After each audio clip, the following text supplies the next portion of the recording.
আসসালামু আলাইকুম। বুধবার আন্তর্জাতিক অপরাধ ট্রাইব্যুনালে নিঃসন্দেহে একটি ভালো দৃষ্টান্ত স্থাপিত হয়েছে, এটি আমাদেরকে স্বীকার করতেই হবে। সাবেক প্রধানমন্ত্রী শেখ হাসিনার বিরুদ্ধে যতগুলো মামলা ট্রাইব্যুনালে চলমান, তার মধ্যে একটি হচ্ছে আদালত অবমাননার কারণে। এবং সেই মামলাতে শেখ হাসিনার পক্ষে রাষ্ট্র এতটাই উদার যে তার পক্ষে স্বপ্রণোদিত হয়ে একজন আইনজীবীকে নিয়োগ দিয়েছিলেন, যিনি কিনা শেখ হাসিনার ফাঁসি দাবি করেছেন এর আগেই, হাসিনা সরকার পতনের সময়।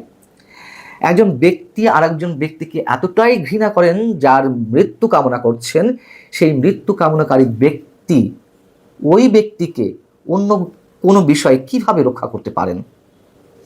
এটি হতে পারে না, এটি হয় না, স্বাভাবিকভাবেই এটি হয় না।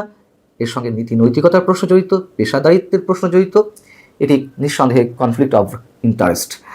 তো যখন এ নিয়ে তুমুল বিতর্কের সৃষ্টি হলো, বিভিন্ন গণমাধ্যমের রিপোর্টিং হলো, সেই বিতর্কে মুখে সেই আইনজীবী আমিনুল গনি টিটু সরে দাঁড়িয়েছেন।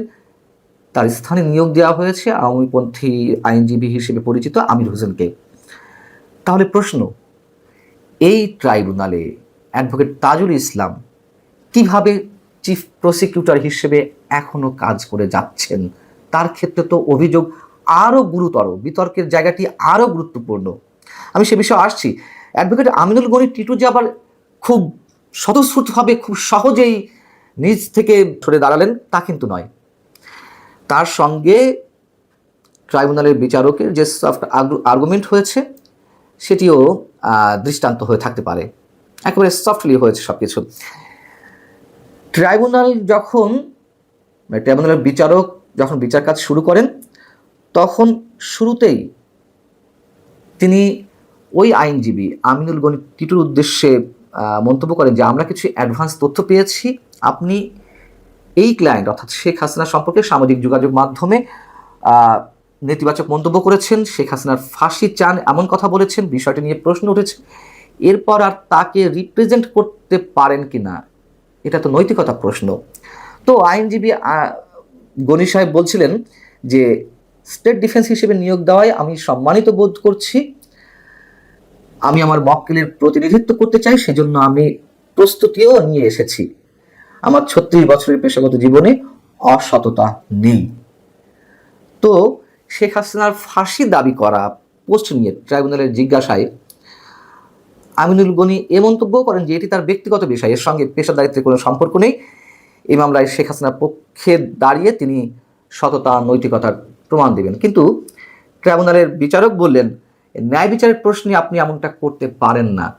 তখন আমিনুল গনি টিটু তিনি বলেন যে, আমি সরে দাঁড়াতে চাই। সেক্ষেত্রে ট্রাইব্যুনাল সেটিকে মঞ্জুর করে। বিষয়টার একটি সুষ্ঠু সমাধান হয়েছে। এজন্য অবশ্যই আমরা ট্রাইব্যুনালের প্রতি শ্রদ্ধা জ্ঞাপন করতে চাই, অন্তত এক্ষেত্রে। এখন যে বিষয়ে প্রশ্ন করছিলাম, অ্যাডভোকেট তাজুল ইসলামের বিষয়ে, 1973-এ এই ট্রাইব্যুনাল তো গঠিত হয়েছিল আমাদের মহান মুক্তিযুদ্ধে যে যুদ্ধাপরাধগুলো সংঘটিত হয়েছে, মানবতা বিরোধী অপরাধগুলো সংঘটিত হয়েছে, তার জন্য যারা দায়ী তাদের বিচারের জন্য। এবং 2009 সালে এসে এটি আবার পুনঃস্থাপিত হয়। সেই ট্রাইব্যুনালে জামাতের শীর্ষ নেতাদের অনেকের যেখানে মানবতা বিরোধী অপরাধের দায়ে বিচার হয়েছে, অনেকের মৃত্যুদণ্ড কার্যকর হয়েছে, অনেকের বিচার এখনও চলমান, সেই মামলাগুলোর ক্ষেত্রে জামাতের সেই অভিযুক্ত শীর্ষ নেতাদের পক্ষের, আসামি পক্ষের যিনি মূল আইনজীবী ছিলেন, তিনি আবার এখন এই মুহূর্তে রাষ্ট্রপক্ষের মূল আইনজীবী, চিফ প্রসিকিউটর। কিভাবে সেখানে এখনও মানবতা বিরোধী অপরাধের দায়ে অভিযুক্তদের যে বিচার কার্যক্রমগুলো চলছে, তাদের বিরুদ্ধে তিনি অবস্থান নেবেন? এটা হতে পারে? আতাউল গনি টিটুর বিষয়ে ট্রাইব্যুনাল যেই ভূমিকা পালন করলো, অবশ্যই আমরা আমাদের শ্রদ্ধা জ্ঞাপন করেছি এবং করতে চাই।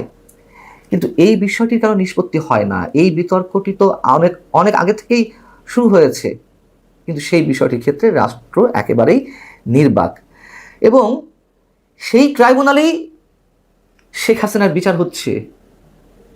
শেখ হাসিনার বিচার হতেই পারে বিভিন্ন অভিযোগের কারণে, কিন্তু সেই ট্রাইব্যুনালে কেন, এই প্রশ্ন আগে করা হয়েছে। যেই ট্রাইব্যুনাল গঠিত হয়েছিল মানবতা বিরোধী অপরাধের বিচারের জন্য, মানে পুনঃস্থাপিত হয়েছিল শেখ হাসিনার মাধ্যমে, সেখানে তার বিচার। আবার এই কথাও একটু স্মরণ করিয়ে দিতে চাই। জুলাই যোদ্ধাদের জন্য বিশেষ বিশেষ সুবিধা দেওয়া হবে, কোনো আপত্তি নেই। জুলাই যোদ্ধাদের বিভিন্ন ক্ষেত্রে চাকরি অগ্রাধিকার দেওয়া হবে, এইসব বিষয় যেখান থেকে নিষ্পত্তি হবে, সেই জন্য যে আলাদা অধিদপ্তরটি করা হলো সেটিও আবার মুক্তিযুদ্ধ মন্ত্রণালয়ের অধীনে। আবার যেই ৭১-এর যুদ্ধে নেতৃত্ব দান করেছিল আওয়ামী লীগ, সেই আওয়ামী লীগের নেতা কর্মীদের বিচার আবার মানবতা বিরোধী অপরাধ ট্রাইব্যুনাল বা যুদ্ধ অপরাধ ট্রাইব্যুনালে সংঘটিত হচ্ছে। এ নিয়ে কি অনেক বড় প্রশ্ন অনেক আগে থেকে উত্থাপিত হচ্ছে না? কি বার্তা দেয় আমাদের মেলাতে কোনো সমস্যা হওয়ার কথা? এবং সমস্যা হওয়ার কথা নয় বলেই যখন অ্যাডভোকেট তাজুল ইসলামকে চিফ প্রসিকিউটর হিসেবে ট্রাইব্যুনালে নিয়োগ দেওয়া হলো, তখন থেকে অনেকের সংশয় ছিল যে যুদ্ধ অপরাধের দায়ে বা মানবতা বিরোধী অপরাধের দায়ে অভিযুক্তদের বা সাজাপ্রাপ্তদের অনেকে খালাস পেয়ে যেতে পারেন। জামাতের সাবেক সহ সাধারণ সম্পাদক এটিএম আজহারুল ইসলামের যে মুক্তি, সেটি কি কোনো বিশেষ বার্তা দেয় না আমাদের? ভালো থাকুন সবাই, আল্লাহ হাফিজ।